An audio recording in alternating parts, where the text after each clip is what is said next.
Бұл жер. Сіз осы планетада тұрасыз. Сіз білетін барлық нәрсе осы жерде орналасқан. Бірақ ғалам көлемімен салыстырғанда жер қаншалықты кішкентай. Ендеше бізге жақын орналасқан. Біз көре алатын космикалық көршіміз айдан бастайық. Сізге түн қараңғылығындағы ай қатты жақын болып көрінуі мүмкін. Расында ай бізге соншалықты жақын емес. Негізінен ай жерден мынадай қашықтықта. Орташа есеппен ай жерден 384.400 км қашықтықта. Жер мен айдың арасындағы қашықтыққа 30 жер шары сыйып кетеді. Егер сіз осы аралықты көлікпен сағатына 100 км жылдамдықпен өтетін болсаңыз, айға 160 күнде жететін боласыз. Осындай үлкен қашықтыққа қарамастан 12 адам ай бетінде өз іздерін қалдырды. Олар адамзат тарихында жерден ең алыс қашықтықта болған адамдар ретінде қалды. Бұл адамзат тарихының үлкен жетістігі. Егер сіз сол айдағы адамдармен бірге жерге қарасаңыз, жер осылай болып көрінеді. Егер жермен байланыс жасағыңыз келіп хат жіберетін болсаңыз, хаттың жерге жету үшін жарық жылдамдығымен екі бағытқа да 1,25 секунд кетеді. Бұл сурет Марста түсірілген. Сіз көріп тұрған кішкене нүкте біздің жер планетамыз. Орта есеппен Марс жерден 225 миллион километр қашықтықта орналасқан. Бірақ максималды қашықтық тіптен 401 миллион километр болуы мүмкін. Адамзат ақыры Марсқа адам жіберген кезде, ол адам кезінде айға қонған ғарышкерлерге қарағанда жерден 986 есе қашықтықта болады. Өз кезегінде Марстан жерге жететін хат жарық жылдамдығымен екі бағытқа да 20 минут уақыт алатын болады. Бұл дегеніміз авариялық жағдайда лезде хабар алысу мүмкін емес деген сөз. Масштабты бұдан әрі үлкейтетін болсақ, Voyager 1 ғарыш аппаратын көреміз. Бұл аппарат адам қолымен жасалған жерден ең алыстағы объект болып табылады. Ол 2019 жылы 22 ақпанда жерден 22 миллиард километр қашықтықта болды. Voyager 1 миссиясы 2025 жылға дейін созылады деп күтілуде. Өзінің ұзақ саяхаты кезінде Voyager 1 камерасын жерге соңғы рет бұрып, мына суретті түсіріп алды. Бір қарағанда айрықша ештеме жоқ сияқты көрінгенімен, бұл мен үшін адамзат түсірген аса ұлы сурет болып табылады. Мына кішкене нүкте біздің жеріміз. Менің ойымша бұл кішкене нүкте туралы Карл Саган сияқты ешкім керемет айтқан жоқ. Ол былай деді: егер сен суретке қарасаң, кішкене нүктені көресің. Нақ осы жерде. Бұл біздің үйіміз.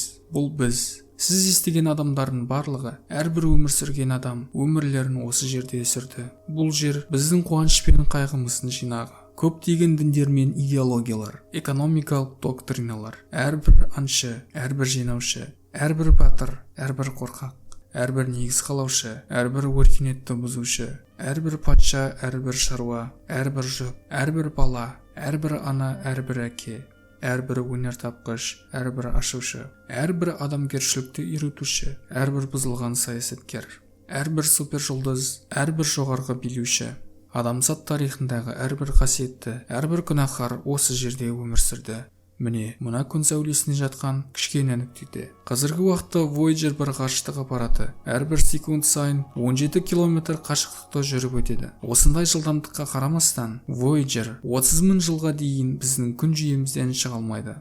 Күн жүйесінің сыртында жұлдызаралық кеңістікке тап боламыз. Бұл кеңістікте біз жарық жылы өлшем бірлігін қолданатын боламыз. Яғни жарықтың жердің жылымен алғандағы бір жыл уақытта жүріп өтетін қашықтығы. Бұл шамамен 9,461 триллион километр. Мына жұлдыз Proxima Centauri күнді санамағанда, басқа жұлдыздарға қарағанда бізге жақын орналасқан жұлдыз. Жақындығына қарамастан бізден 4,24 жарық жылдары қашықтықта жатыр.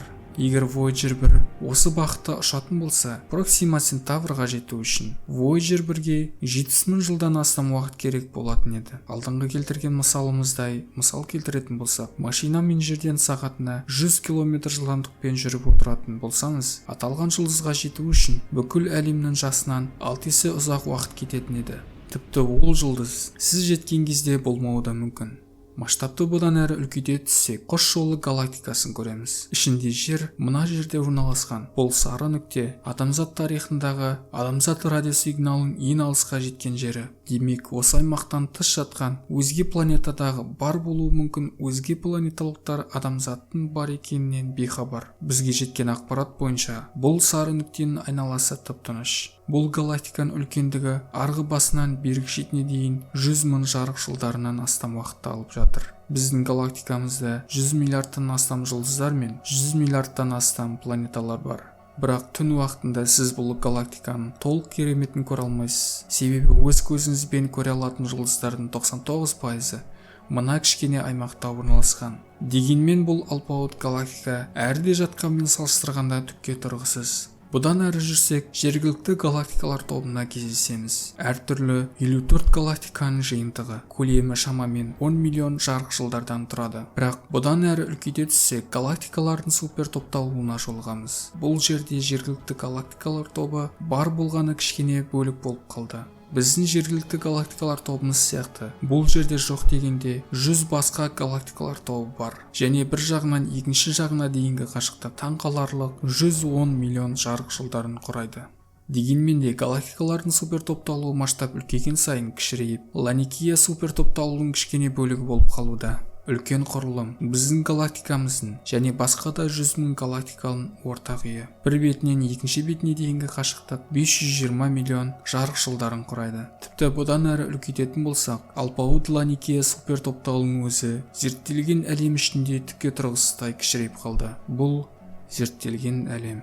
Бұл біз білетін нәрселердің бәрін қамтиды. Кем дегенде 2 триллион әртүрлі және жеке галактикалардың үйі болып саналады. Көптігі соншалық бүкіл жер беті топырағының түйіршігінен де асып кетеді. Зерттелген әлемнің ортасындағы жерден жан-жағына жүргізілген қашықтық 46,5 миллиард жарық жылдарын құрайды. Осылайша зерттелген әлемнің толық көлемі 93 миллиард жарық жылдарынан тұрады. Қызығы сол, бұл зерттелген әлемнің ар жағында не жатыр?